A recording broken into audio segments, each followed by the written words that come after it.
Bruno Le Maire, le carburant, Michel-Édouard Leclerc, encore lui, dit on vend à prix coûtant. On se souvient évidemment du psychodrame sur la vente à perte, finalement, qu'ils ont tous refusé, qui était demandé par Elisabeth Borne. Mais ils ont tous accepté de faire un effort en vendant à prix coûtant. Ils disent ouais, mais pendant ce temps-là, Total ne vend pas du tout à prix coûtant.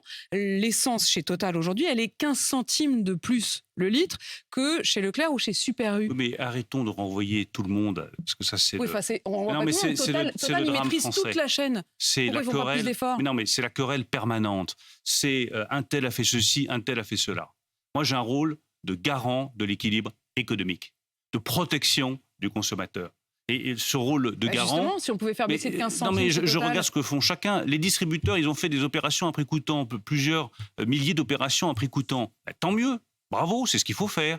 Et Total, de son côté, fait un plafonnement à 1,99 € qui est garanti. Mais là aussi, je dis bravo, parce que si demain le conflit s'étend au Proche-Orient, que le prix du baril explose et que le prix du carburant repasse au-dessus de 2 €, ben on sera bien content d'avoir un grand industriel producteur français qui s'appelle Total, qui a décidé dans toutes ses stations de plafonner le prix du litre de carburant à 1,99 €. Donc arrêtons ce petit jeu très français qui consiste à renvoyer systématiquement la balle sur l'un ou sur l'autre, à critiquer systématiquement les uns ou les autres. Travaillons dans la même direction. La même direction, c'est protéger l'intérêt du consommateur, c'est se rassembler pour faire baisser les prix, c'est apporter des garanties. Chez les distributeurs, ce sera la vente à prix coûtant. Chez Total, ce sera le plafonnement à 1,99 €. Et bien, ce travail ensemble, c'est le plus efficace. Vous avez évoqué le conflit au Proche-Orient. Ça pourrait avoir un impact sur les prix. Et on sait bien que tant que le conflit reste un conflit local, aussi dramatique soit-il, l'impact économique est limité.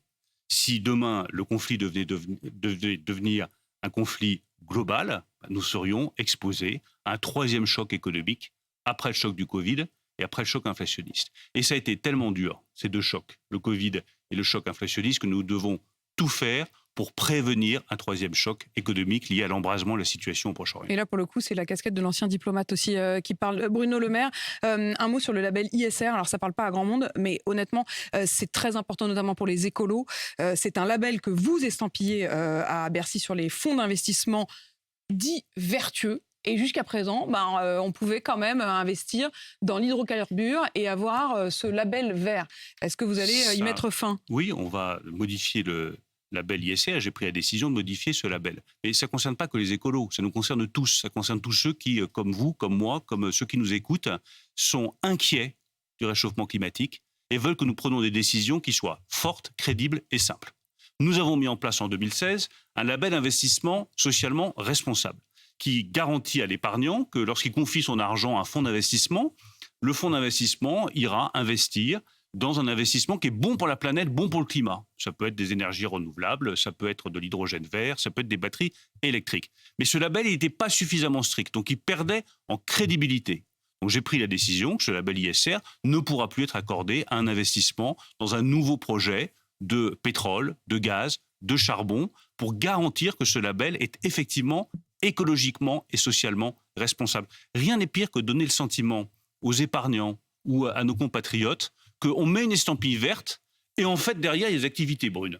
Donc j'ai simplement voulu garantir la crédibilité de ce label. Désormais, on ne pourra plus financer sous ce label des investissements dans le pétrole, le gaz ou le charbon. Bruno Le Maire, les prix de l'assurance.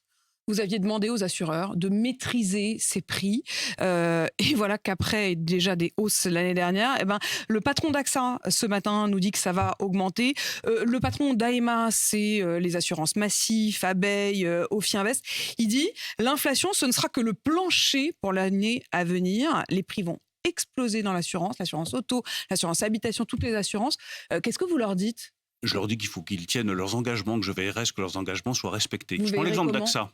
AXA a fait 2 engagements qui me paraissent très importants. C'est que les tarifs augmentent moins que leur coûte la réalité des sinistres. Et la deuxième chose, c'est qu'ils fassent des tarifs particuliers pour les moins de 30 ans et pour les personnes qui sont les plus fragiles, qui ont les revenus les plus modestes. Moi, je salue ces engagements d'AXA. Mais engagement pris, engagement tenu. Sinon, vous me parliez de transparence tout à l'heure, on fera la transparence sur les tarifs. Quand vous dites je veillerai, la deuxième chose, vous direz c'est pas bien. je vais juste vérifier avec l'ensemble de mes équipes que pour les moins de 30 ans qui souscrivent une prime d'assurance chez AXA, comme AXA dit qu'ils feront des choses qui sont positive pour les moins de 30 ans. Mais si le reste pour tous les Et autres dans ce cas-là, explose de 8%, il y a quelque de chose 10%. qui est tout à fait formidable, qui s'appelle la concurrence. Vous pouvez aller chez le voisin. Nous montrerons que les engagements ne sont pas tenus s'ils ne le sont pas, mais je fais confiance à AXA pour tenir ces engagements. Et aujourd'hui, grâce aux mesures que nous avons prises, il est très simple de changer d'assurance. La deuxième chose que je veux souligner, qui est un problème beaucoup plus global, c'est que de toute façon, tous les assureurs sont confrontés à un défi considérable qui est à nouveau ce défi climatique. J'allais y venir avec la tempête. Bien sûr, assurer un sinistre qui est possible, ça c'est le rôle des assureurs.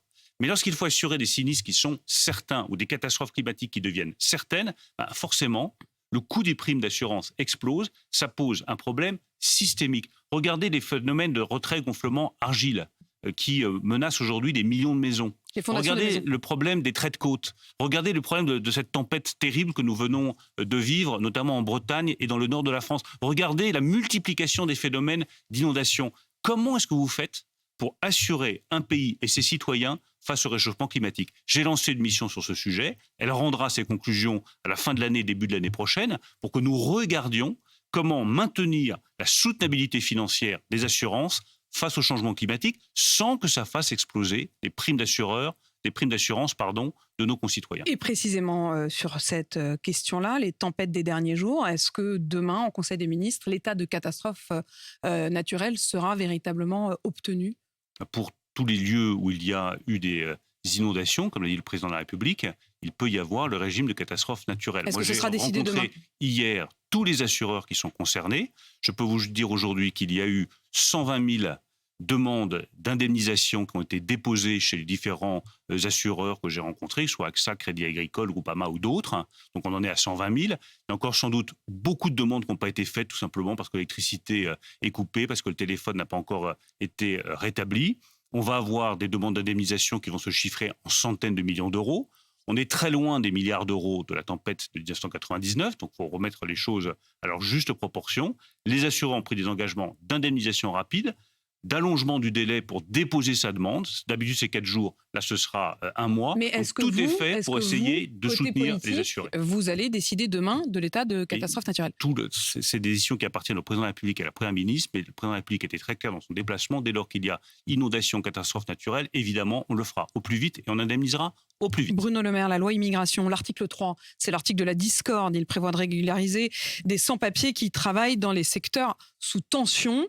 Votre ancienne famille politique, LR, dit s'il y a l'article 3, ce sera sans nous, on ne votera pas la loi immigration. Est-ce que vous les comprenez? Non. Vous, l'ancien LR? Non, j'espère surtout que sur un sujet aussi majeur, la raison l'emportera. Et je partage totalement l'avis qui a été exprimé par le ministre de l'Intérieur, Gérald Darmanin. En étant raisonnable et constructif, nous devons facilement pouvoir trouver un accord sur ce projet de loi immigration, autour de 3 principes qui, pour moi, sont fondamentaux. 1, fermeté totale vis-à-vis de l'immigration illégale. Accélérer les procédures de retour, accélérer les exécutions des obligations de quitter le territoire français. C'est tout ce qu'il y a dans ce projet de loi. C'est un projet de loi de fermeté que je soutiens, car nous avons besoin, en matière de contrôle des flux migratoires, d'immigration, d'un contrôle ferme de l'immigration illégale. La deuxième chose qui est très importante, c'est de dire, voilà, il y a des cas qu'on connaît tous, que vous connaissez, vous, moi, nos téléspectateurs. C'est des personnes qui sont arrivées légalement sur le territoire, qui travaillent dans la restauration, dans le bâtiment, dans l'hôtellerie, qui travaillent bien, respectent nos valeurs, respectent la République, parlent bien le français. Je pense que le plus juste, c'est effectivement de régulariser ces personnes plutôt que de les laisser dans la clandestinité. Enfin, il y a un troisième point qui est très important, qui est de se dire, bon, est-ce qu'il faut, dans la période actuelle, parce qu'il y a des tensions sur le marché du travail, faire appel à de l'immigration de travail? Là, je dis que tant que nous ne sommes pas au plein emploi, c'est-à-dire à 5% de taux de chômage, il faut en priorité former, qualifier les jeunes, les personnes qui n'ont pas les bonnes formations, pour qu'elles puissent reprendre un travail sur notre territoire, plutôt que de faire appel à l'immigration de travail. Bruno Le Maire, en tant qu'homme politique, vous êtes inquiet du climat actuel en France? Oui, je suis inquiet. Je suis inquiet parce que vous avez un conflit qui est un conflit au Proche-Orient, qui n'est pas un conflit en France et qui ne doit pas devenir un conflit en France. Et je voudrais que chacun mesure à quel point c'est une chance d'être français. Nous sommes protégés par la République, par les droits de la République. Nous sommes protégés par notre Constitution, par la Déclaration des droits de l'homme et du citoyen.